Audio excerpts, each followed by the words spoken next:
ترجعون، کہ ایسا نہیں سمجھنا کہ اپنی موت کے بعد کوئی عدم محض کا شکار ہو جائے گا، جس کو آسان لفظوں میں یوں کہہ سکتا ہوں کہ بالکل ختم ہونا، موت سے بالکل ختم ہونا یہ مراد نہیں ہے۔ اس کی نفی کے لیے اگلے جملے میں ارشاد فرمایا کہ وَإِلَيْنَا تُرْجَعُونَ، مرنے کے بعد تمہیں ہماری بارگاہ میں پیش کیا جائے۔ یہ اس آیہ مبارکہ کے اندر 3 پہلو بیان کیے گئے ہیں اور باری باری بالترتیب ہیں، تو ہم پہلے جملے پر گفتگو کرنا چاہتے ہیں، آپ کی توجہ ہے۔ فرمایا کل نفس ذائقۃ الموت، ہر جان نے موت کو چکھنا ہے۔ لفظ ذائقہ، موت کا تعارف قرآن لفظ ذائقہ سے فرما رہا ہے۔ کل نفس، ہر جان، ذائقۃ الموت، موت کو چکھنا ہے، یا ہر جان موت کو چکھنے والی ہے۔ ہر نفس نے موت کو چکھنا ہے، ہر نے مرنا ہے مگر موت کو چکھنا ہے۔ یہ میں نہیں کہہ رہا، یہ قرآن کہہ رہا ہے۔ اب اس پر جب ہم مطالعہ کرتے ہیں تو پتہ چلتا ہے کہ ذائقہ 2 قسم کا ہوتا ہے۔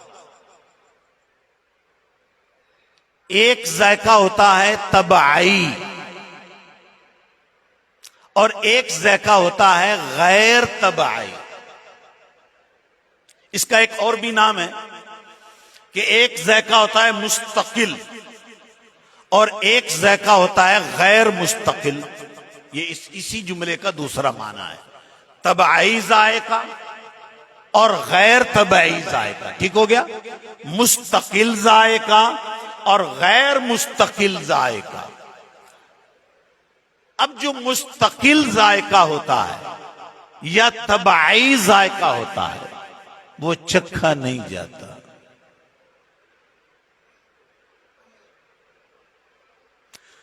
طبعی ذائقہ یا مستقل ذائقہ وہ چکھنے والا معاملہ نہیں ہے۔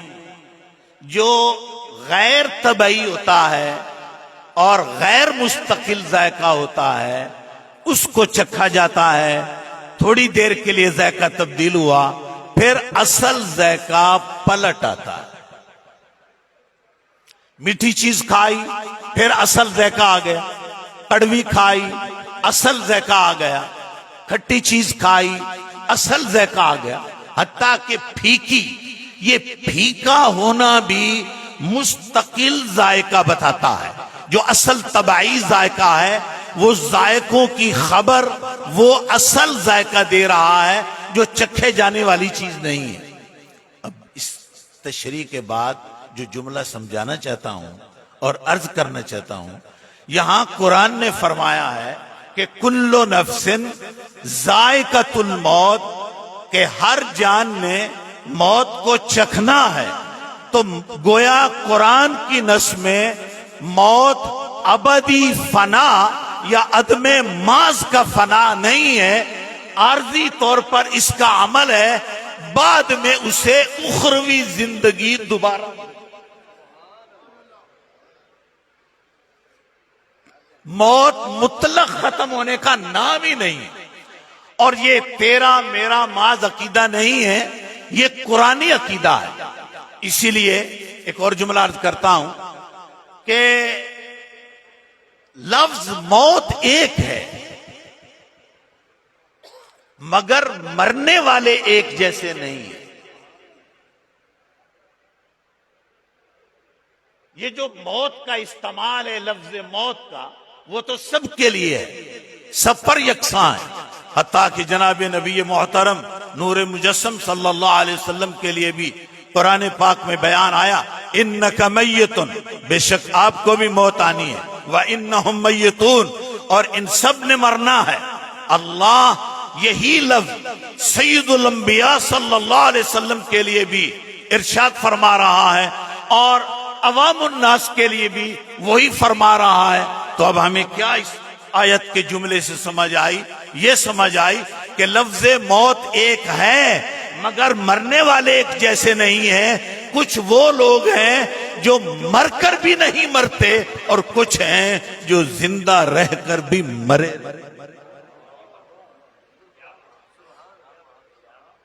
بظاہر زندہ ہوتے ہیں، بظاہر زندہ ہیں مگر وہ مرے ہیں، بظاہر وہ دیکھتے ہیں مگر نہیں دیکھتے، بظاہر وہ سنتے ہیں مگر نہیں سنتے، اور بظاہر وہ دل اور عقل رکھتے ہیں مگر نہیں سمجھ رکھتے، ان کو نہیں شعور۔ یہ کون لوگ ہیں؟ فرمایا یہ غافل ہیں۔ میں اس بات پر بھی محض اپنی جملوں کی رائے پیش نہیں کرتا، میں قرآن سنا دیتا کہ کیا معاملہ ہے، یہ کون لوگ ہیں۔ اب فرمایا لَقَدْ زَرَعْنَا لِجَهَنَّمَ كَثِيرًا مِنَ الْجِنِّ وَالْإِنسِ لَهُمْ قُلُوبٌ لَا يَفْقَهُونَ بِهَا وَلَهُمْ أَعْيُنٌ لَا يُبْصِرُونَ بِهَا وَلَهُمْ آذَانٌ لَا يَسْمَعُونَ بِهَا اولئک کالانعام بل ہم عدل واولئک هم الغافلون۔ بے شک ہم نے جنوں اور انسانوں میں ایسے لوگ بھی پیدا کیے ہیں یا ایسے لوگ بنے گئے ہیں جو جہنم کا ایندھن ہے۔ فرمایا یہ کون لوگ ہیں؟ فرمایا لہم قلوب، دل رکھتے ہیں، عقل رکھتے ہیں، لا یفقہون بہا، مگر سمجھ نہیں رکھتے، وَلَهُمْ عَایُن، آنکھیں ہیں، لا یبصرون بہا، دیکھتے نہیں ہیں، وَلَهُمْ آذان، کان ہیں، لا یسمعون بہا، سنتے نہیں ہیں۔ اللہ ایسا نہیں فرما رہا کہ وہ ڈورے ہیں، کان ہیں ان کے، سماعت رکھتے ہیں مگر سننے کی اہلیت نہیں ہے، طاقت نہیں ہے۔ اس پر میں اپنے محسن جناب پیر نصیر الدین نصیر کا ایک سمجھانے کا جملہ عرض کر دیتا ہوں، تو امید ہے کہ ہم سب کے لیے تفہیم میں آسانی ہوگی۔ فرمایا مجمع ہے، مسجد میں اذان آ گئی اور ایک نبینا شخص اپنا عصا ٹیک کر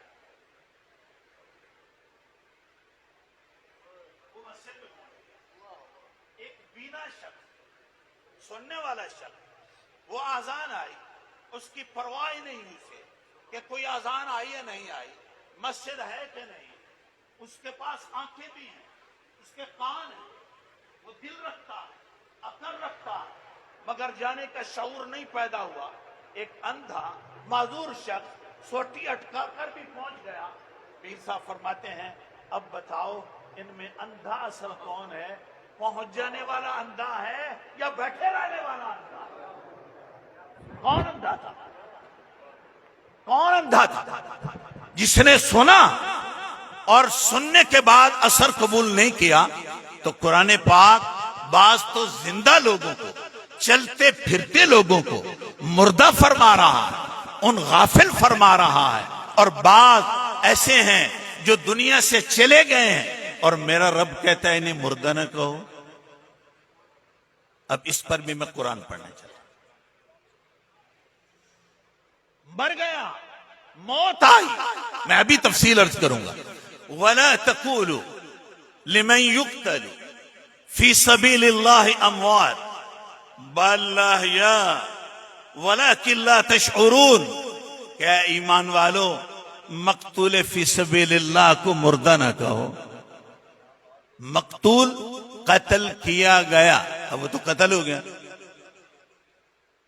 مقتول لمن یقتل فی سبیل اللہ، وہ ہے تو مقتول فی سبیل اللہ، اس کی جان تو چلی گئی، موت تو اس پر واقع ہو گئی، اور بضع اوقات اس کے جسم کے ٹکڑے کر دیے گئے، اسے مسلح کر دیا گیا، یا گھوڑے دوڑا کر اس زمانے میں، اور آج کل میزائل کے ذریعے اس کے جسم کی بوٹی بوٹی کر دی گئی، ٹکڑا ٹکڑا ہوا میں اڑا دیا گیا، اس کی لاش تک نہیں ملی، اس کا جسم تک میسر نہیں آیا، مگر آرڈر کیا ہے کہ یہ مقتول فی سبیل اللہ ہے، ولا تقولوا، اسے مردہ نہ کہو، حد ہو گئی، چلتے پھرتے کو مردہ کہو، اور جس کی بوٹی بھی نہیں مل رہی، جس کی لاش بھی نہیں مل رہی، اسے مردہ نہ کہو۔ کیا وہ مرا نہیں؟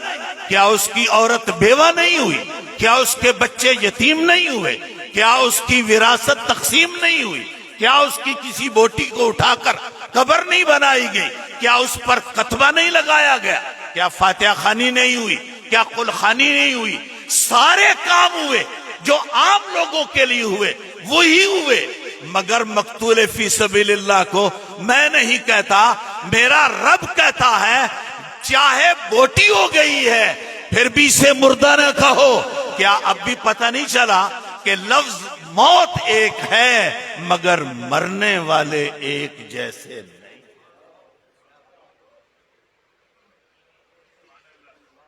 مغالطہ ہوتا ہے لوگوں کو کہ وہ ہر موت کو ایک جیسا بنا دے، مومن کی موت، کافر کی موت، یا پھر مومنین میں سے متقی کی موت، ایک عام عبد مومن کی موت، پھر متقین میں سے ایک بہت بڑے ابرار کی موت، ابرار میں سے بہت بڑے اخیار کی موت، اخیار میں سے بہت بڑے ابدال کی موت، ابدال میں سے بہت بڑے اغواس کی موت، ان میں سے بڑے اقطاب کی موت، بڑے ائمہ کی موت، یا بڑے صحابہ کی موت، یا شہید کی موت، یا صدیق کی موت، یا پیغمبر کی موت کو تم کیا ایک جیسا تصور کر لو؟ اب میں پھر جناب نبی محترم صلی اللہ علیہ وسلم کا کچھ ارشادات عرض کرنے کے بعد اپنے اس جملے کی تعریف پر دوبارہ تمہارا یقین قائم کرنے کے لیے ہم قرآنی آیت کا سہارا لیں۔ جناب رسول اللہ صلی اللہ علیہ وآلہ وسلم نے فرمایا کہ الانبیاء احیاء فی قبورہم یصلون ویرزقون۔ سید الانبیاء صلی اللہ علیہ وسلم نے فرمایا الانبیاء، سارے نبیوں کی بابت فرمایا۔ اب جب سارے نبیوں کا یہ عالم ہے تو نبیوں کے سردار کا کیا مقام ہوگا؟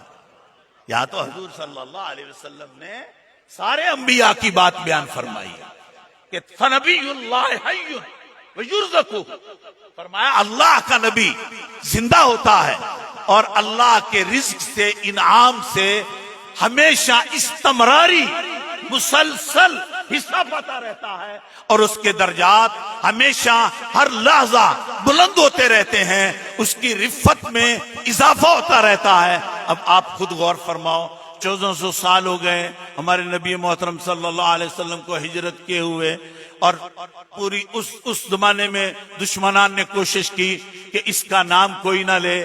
بعد میں غیر مسلموں نے، یہودیوں نے، نصرانیوں نے بے شمار سازشیں کی کہ محمد صلی اللہ علیہ وسلم کا نام کوئی نہ لے، اور بے ادبیاں گستاخیاں تک کی، اور بہت بڑے مسلمانوں کو ورغلایا۔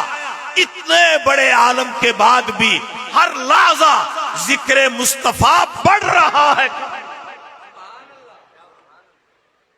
ورفعنا لک ذکرک کا ہے سایہ تجھ پر، ہائے ہائے، ورفعنا لک ذکرک کا ہے سایہ تجھ پر، ذکر اونچا تیرا، بول بالا تیرا، ذکر اونچا تیرا، بول بالا تیرا۔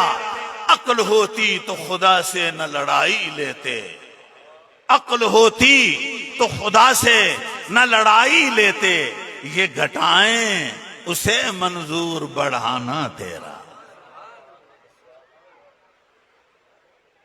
تو اللہ کے نبی سید الانبیاء صلی اللہ علیہ وسلم، ایک اور حدیث شریف کا سہارا، نبی محترم مشہور حدیث، اس کو تمام محدثین نے اپنے اپنے کتب میں اس کا باب باندھا، معراج کا، جس میں اللہ کے رسول فرماتے ہیں کہ اذا مررت علی قبر موسیٰ فرعیت وہو قائم یصلی فی قبر،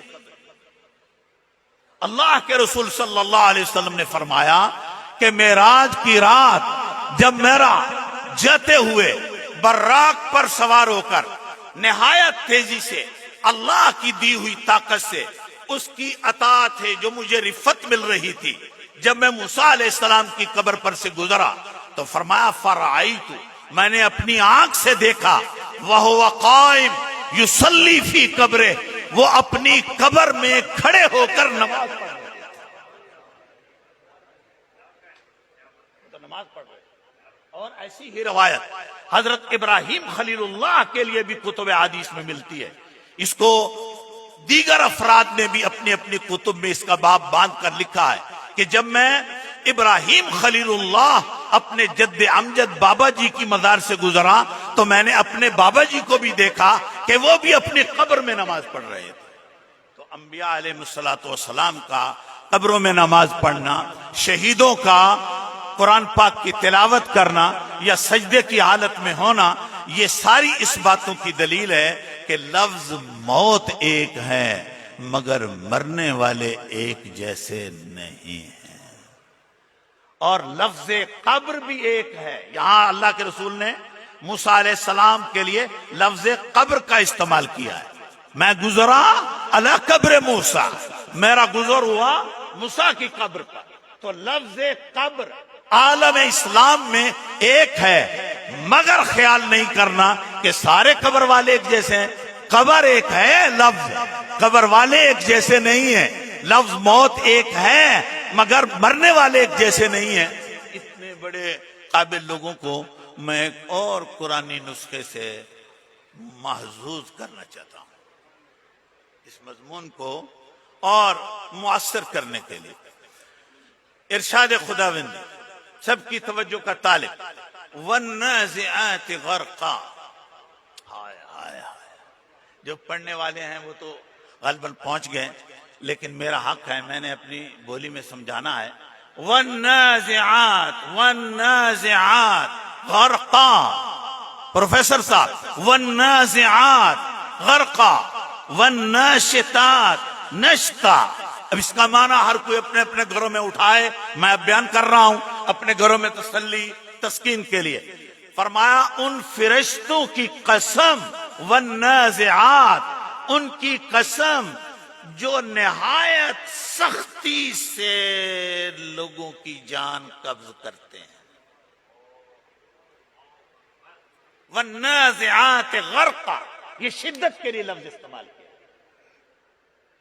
شدت کے ساتھ، سختی کے ساتھ جان قبض کرتے ہیں، مگر یہاں کیا ہو رہتا ہے؟ سختی کے ساتھ، شدت کے ساتھ ان کی جان قبض کی جا رہی ہوتی ہے۔ اور اس کے بدلے میں کیا فرمایا؟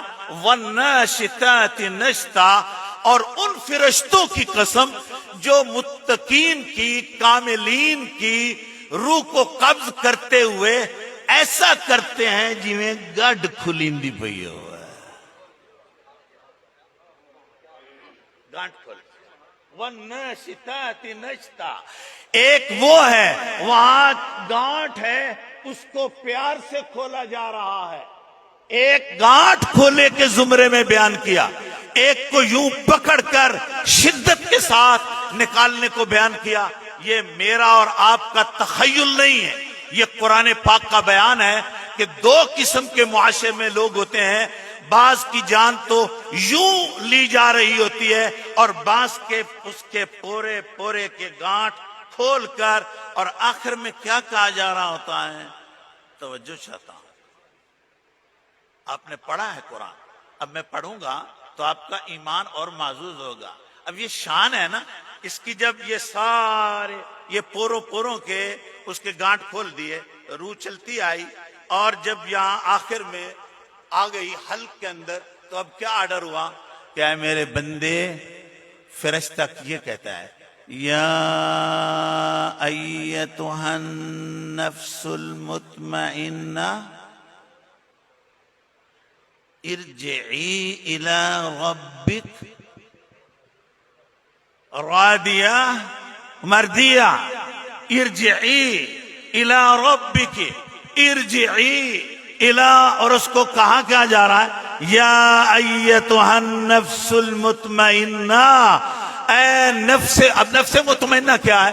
یعنی الا بذکر اللہ تطمئن القلوب، اللہ اللہ کرنے والا، دکھ سکھ میں اللہ کو یاد رکھنے والا، ہمہ وقت تعلق باللہ مضبوط رکھنے والا، کہا جا رہا ہے اے اللہ اللہ کرنے والی جان، اے اللہ کا تعلق مضبوط رکھنے والی جان، اے اللہ پر یقین میں مضبوط رہنے والی جان، میں اس لیے آیا ہوں، میں سادہ لفظ کہہ رہا ہوں، میں تمہیں مارنے نہیں آیا جو لوگوں نے سمجھ رکھا ہے، میں عدم ماس مطلق ختم مطلق فنا کرنے نہیں آیا، میں تو تیرے رب کا پیغام لے کر آیا ہوں، ارجع الی ربک، تیرا رب تجھے بلا رہا ہے واپس۔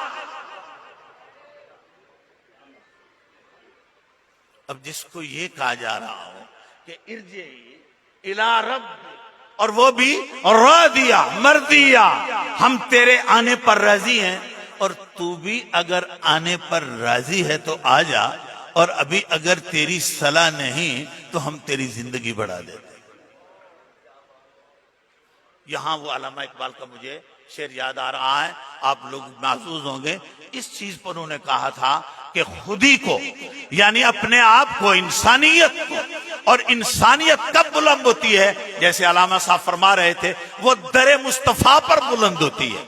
انسانیت کہاں سے ملتی ہے؟ وہ انسان کامل سے ملتی ہے، اور اس جہان میں سب سے اکمل انسان کوئی ہستی ہے، اطہر انسان، اختر انسان، اکمل انسان، اجمل انسان، افضل انسان، اعلیٰ انسان کوئی ہستی ہے تو حضرت محمد الرسول اللہ، وہ تو ہمارے نبی محترم صلی اللہ علیہ وسلم، جو نبیوں میں افضل، جو رسولوں میں افضل، جو انسانوں میں افضل، جو فرشتوں میں افضل، جس کے دروازے پر فرشتے بھی ہاتھ باندھ کر کھڑے ہوں، جس کی غلامی کے لیے جبریل امین بھی رکاب کر کھڑا ہو، اس کی رکاب پکڑے، فرشتہ ہے اور قدسیوں کا سردار ہے، مگر سید الانبیاء کی بارگاہ میں اس طرح حاضر ہے کہ رکاب تھام کر عرض گزار ہے کہ سونا قدم رکھو، آپ قدم رکھیں، براق پر سوار ہو۔ تو جس کی اتنی بڑی عظمت، اتنا اعلیٰ انسان، وہاں سے جو چیز ملتی ہے، اس کو علامہ نے لفظ خودی سے تعبیر کیا ہے۔ اس سارے مضمون کو وہ کہتے ہیں کہ خودی کو کر بلند اتنا کہ ہر تقدیر سے پہلے خدا بندے سے خود پوچھے، بتا تیری رضا کیا، تو کیا چاہتا ہے، تیری مرضی کیا ہے، تیری خواہش کیا ہے؟ تو اللہ تعالیٰ کا بندہ تو اللہ کی رضا پر قربان ہونے والا ہے، تو وہ عبد خدا کہتا ہے کہ اے جبریل میں تو تیار ہوں، مجھے تو اس کے بلاوے کا انتظار تھا۔ پھر اس کے لیے اگلا حکم کیا ہوتا ہے؟ فادخلی فی عبادی، بیٹے چھوڑ رہا ہے، بھائی چھوڑ رہا ہے، رشتہ دار چھوڑ رہا ہے، عزیز اقارب چھوڑ رہا ہے، آخر صدمہ ہوتا ہے۔ یہ محمد محسن، اللہ تعالیٰ اس پر کروڑوں رحمتیں فرمائے، آخر بچے چھوڑے، گھر بار چھوڑا، دوست چھوڑے، ملنسار چھوڑے، سب کو چھوڑ رہا ہے، مگر آیت کیا کہتی ہے ایسے مومنین کے لیے جو ایمان میں مضبوط ہوتے ہیں؟ فرمایا ان کے لیے کیا حکم ہوتا ہے، کیا آرڈر ہوتا ہے؟